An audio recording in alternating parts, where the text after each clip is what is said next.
today I went for a run, and you might think, oh, well, that's fantastic. It happens all the time, doesn't it? Yeah. But I have to say to you, today I didn't feel like going running. Here's where it is. It's a little bit cold outside. The morning looks like it could be evening. The evening looked like it could be almost going into night. And then you read the forecast and you say, intermittent showers, drizzle. I thought summer was coming, but summer looks less like summer and more like autumn. And so what I'd done is that I dropped Marie off for an appointment that she needed to go to. I got myself with all the kit in hand, and I thought, yeah, I'm going for it. I park up, and then suddenly the rain starts to drizzle a little bit. It's all right. A little bit of drizzle won't hurt anybody, will it? So you get out, and immediately you're faced with a choice. I'm faced with either going left or right. Which way do you go? And I thought to myself, yeah, it's going to rain. It's best to go where there's more tree cover. And you think, yeah, that's it. Easy. Life lesson over. Take the part of least resistance. Take the part that there is some cover while you're doing the stuff that you really don't want to be doing. No problem.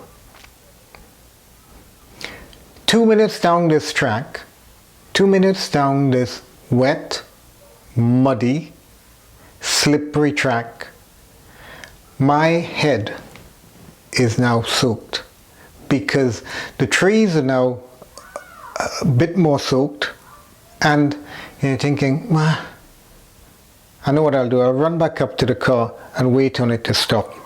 And then in the back of your head you're thinking, this is daft. Why would you want to be doing that? And the thought came to my mind, that old saying that goes, don't pray for the rain to stop, learn to dance in the rain. I thought, well, that sounds great. So here's what I did. I went back deeper into the woods, and I started to do what I should have done before I got out running. It was the warm-up. But if anybody's ever been running in a car, you realize that you can only do so many warm-ups in the car because it doesn't work. So I got off the main track because I thought, if anybody walks past with their dog and sees this guy doing his stretches in the middle of the rain, looking a little bit wet, bedraggled and sorry for himself, they're going to say, are you sure you didn't just get out of the hospital? So I got up the track, got behind the tree, held on to the tree, and did my leg swings. Did the stretches, did the squats, did a few core exercises and all of that. And guess what? The rain stopped. Beautiful. Press start on the She Who Must Be Your Brain and is recording every step along the way tracker, and kept going. Went down the track, turned left, went around the golf course by which time the rain stopped. Life lesson number 2. If the ground is wet, your shoes get wet. When your shoes get wet, your feet get wet. So you have to endure. And so fine, okay, we're doing some endurance training here. We'll keep going. Now, when I started this running lark, and I put it up on Strava, one of my friends said to me, hey, it looks really good, all those walks you're taking. And I thought to myself, He thought I was walking because at the pace at which I was running. And I looked at my watch from time to time, and most people would be doing, at least most of my friends that I know, would be doing something like 5.5 minutes per kilometer. All I would tell you is that mine isn't 5.5 minutes per kilometer.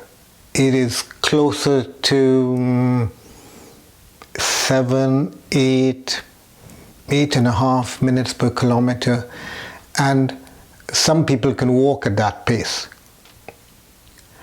And so it became important for me to realize, hey, I am doing this for me. It is my target. It is aimed at me. It is not going to be world beating by any standards. But I would come home and I'd say to Marie, hey, guess what? I've just set a new world record. A new world record for Johnson. And that became the target. That the new world record that I set is set in terms of time, okay? And sometimes it isn't about time. Sometimes it's about going out there and enjoying nature. And so today, as they're running around and the rain's now stopped and I'm seeing the textures around, it's beautiful. It's absolutely beautiful. And I come out up the hill, back onto the road, back on tarmac. And it's like a vision appears in front of me. On the other side of the road is a tall, blonde, beautiful girl. And she's just ahead of me. And I'm thinking, yeah, I can just, come on, I'm human. There's a man inside that says, yeah, you know what, it's better to look at something more attractive to the eyes than my muddy socks and shoes and the pavement. The only problem is, at the rate of the 8 minutes per kilometer, it is very, very hard to keep up with anybody. So I'm going at my pace, she turns the corner and disappears. So I keep running in the mud. And you keep running and you keep running, and then you realize, oh, it's almost time to stop. So I turn the corner and I start to come back. And I look. And there on the other side again is this same girl who was running in front of me, is now running towards me. Again on the opposite side of the road. And I looked at her, and she sort of, not quite sure what it was. Whether it was a little wry smile or a grimace or whatever it is. And then I thought, yeah, because she saw me looking at her the first time round. And she could have thought then, stalker. Stalker. Somebody's running behind me. I don't know who it is. And it can be really menacing.